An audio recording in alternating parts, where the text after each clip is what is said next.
9 a.m. at Sunderland's Adult Services, home to the 8 teams providing services for older people.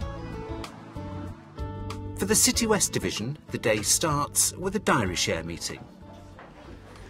Hello.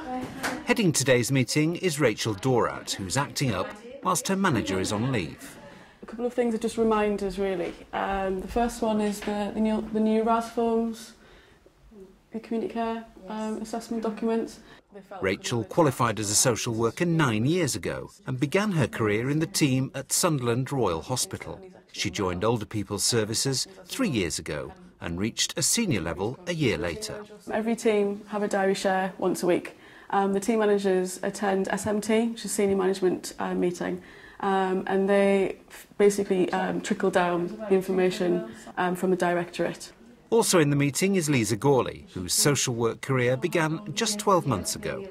Lisa's colleague Bertha has an important issue to raise. There was an incident over the weekend where he hit one of the members of the staff, and the manager of the home now wants him out. An unwell elderly man has assaulted a carer at his residential home, and the home want him to leave.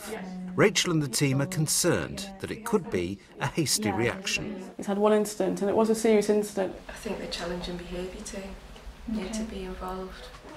It's a difficult situation, with potentially serious consequences for the elderly man.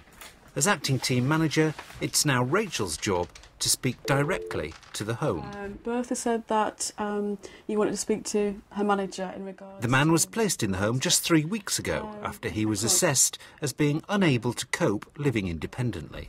So Rachel already knows his case history. The gentleman unfortunately lacks capacity to make his own choices about a place of accommodation. He wasn't able to manage his insulin.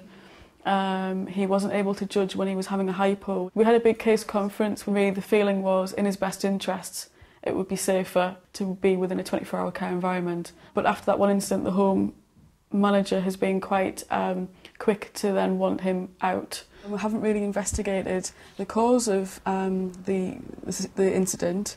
We haven't looked at getting psychiatry involved. And furthermore, we haven't really looked at the challenging behaviour team, which is accessible for you to directly refer to look at changing the home now and him moving out after 3 weeks. I think we need. It's a bit hasty, I feel. All right, thanks. She's going to refer to the challenging behaviour team, and homes can directly refer to them to get their input as to how to manage someone's behaviour. I've also advised if any other incident happens again, she really needs to get on to look at a mental health assessment. As Rachel writes up the case notes, Lisa is heading out to visit a woman who she helped to retain her independence after a serious illness jeopardised it. She had a brain aneurysm back in March, which set her back quite a long way. She spent quite a lot of time in hospital. She spent 6 weeks in Farmer Court, which is our intermediate care centre. And then she's had a couple of weeks of reablement actually in her own home. And she's just recently finished that, and we're just going to go and see how she's doing.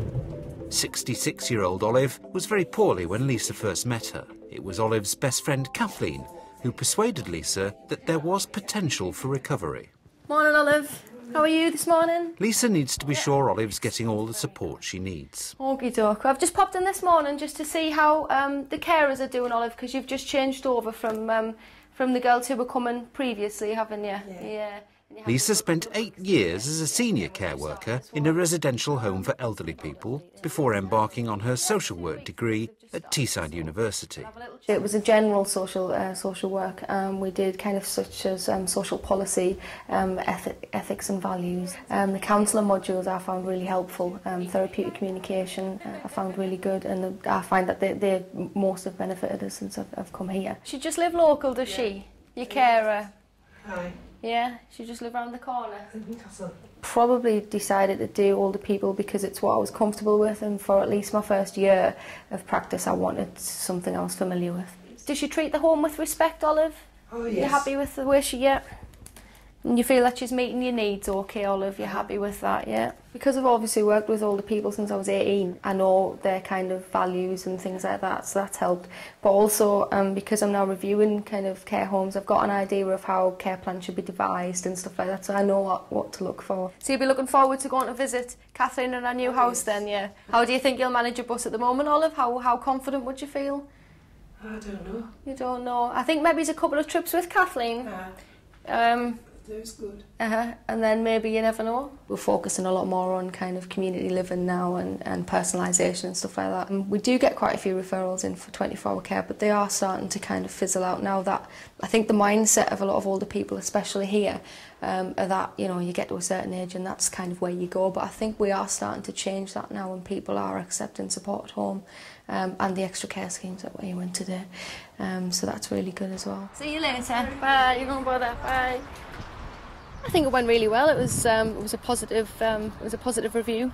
I think Olive's really happy with kind of our new bungalow and our new surroundings. If it wasn't for Lisa, she wouldn't have been where she is now. I mean, the doctors told me that she would be in a home all her life. And then Lisa came in, and me and Lisa had a talk, and then she got out of the bungalow. So I'd rather be here. It's much better. I think it's been positive for Olive, but also for our family and our friends to watch as well. 3 months earlier, we thought she was going to have to go into a nursing home, which were, you know, that potential wouldn't have been met because people would have been doing for her rather than showing her what to do. So it's been a really good experience. Meanwhile, Rachel's also out on the road. She's on her way to check up on 94-year-old Vera, who she's recently placed into Sunderland's newest extra care housing scheme. Extra care is sort of a home for life. It's basically 40 so flat apartments within a building. It's very much about independent living, yet with the support on hand. So there's care staff available 24/7. What happened is I received an assessment to assess Vera's needs on discharge from hospital, and at that point she felt very strongly about not returning back to her property. She's been there about 4 weeks, so we're going to do a review of how things are so far. How are you? Oh, fine. More. I feel far better now seeing you. Good. I've just come today just really to see how things are since you've moved in to Bramble. Wonderful. How have things been since you actually moved in terms of your flat? First class, yes. Good. And thanks to you. Right. And what about the carers? Pardon? What about the people who help you? Yeah. First class. Right. I mean, it's everything you said. I mean, they help me in every way, all of them. Good. I've always wanted to be a social worker since I was about 12, I think. I went from wanting to be a firefighter to a social worker. So it's just been this wanting to kind of contribute towards helping people and trying to make things better for people.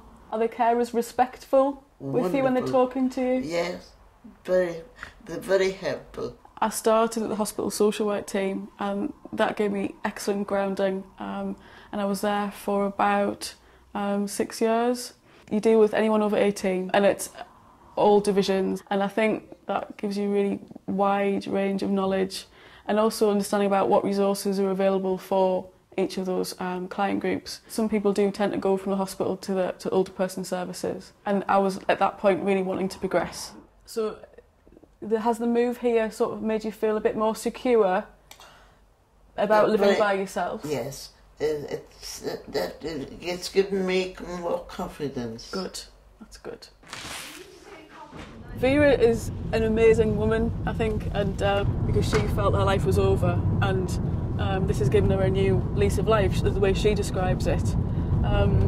So what we'll do now is, Vera's case, I'll keep open for the 4 weeks, and then what we'll do is it'll go back into the review system. So in a year's time, which sounds like a long time away, we'll review it again. Sometimes you don't realise how much you help people. Just seeing how happy she is compared to how she was in the hospital, it is really rewarding, and it's part of a job that I absolutely love.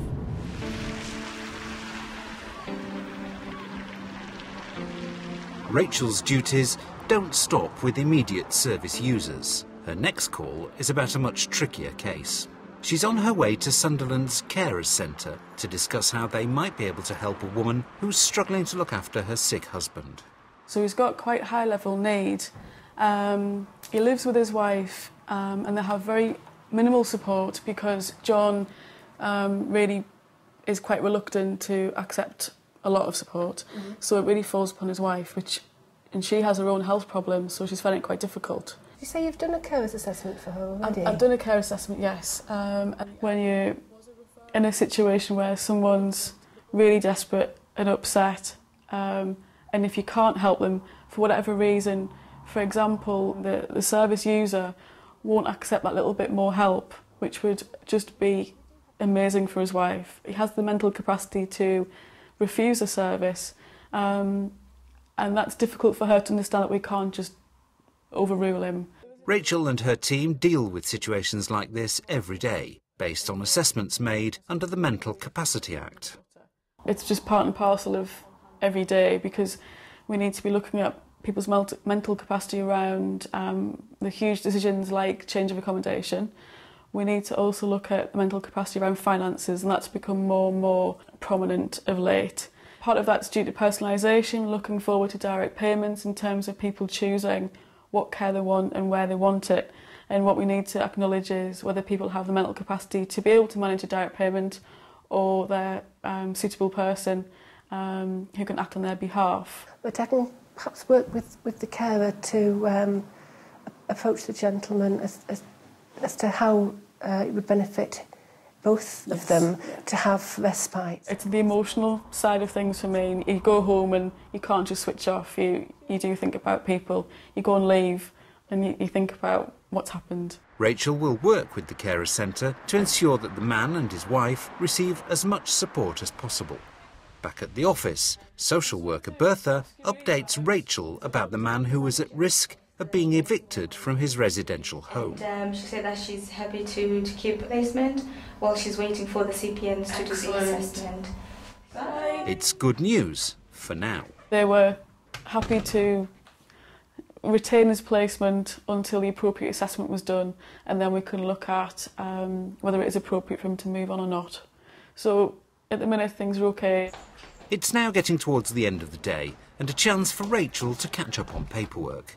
As well as acting manager, she's also practice teacher and on the out-of-hours rota. It can be stressful, which is part of it that I really enjoy, and it really enables you to use the skills that you've got in terms of trying to juggle things. I think challenges for anybody in social work is probably always going to be resources. It's always going to be money. For all you know what people need, you can't always give it to them, and that's quite hard. It's quite hard. It sometimes can take it quite personally as well, but I do enjoy it. Yeah. I mean, I've only been here a year, so you know, but I do enjoy it, and it's been a very quick year, and I've learnt a lot in a year. I know it sounds really corny, but I love my job. I do enjoy coming to work. I enjoy working with people. I enjoy the different challenges that are thrown at you. Sometimes it could be just simply I come back and then someone's not very happy, so they want to speak to a manager. So that's what if my manager's not around, I would have to do that. Somebody phones in sick, then you have to run around trying to get cover for duty or any appointments that they had. So I love my job in terms of the variety, and I'm busy, and I like being busy, and I like people, and I like to think that we can make a difference, and I'd like to be part of that, like success stories like Vera.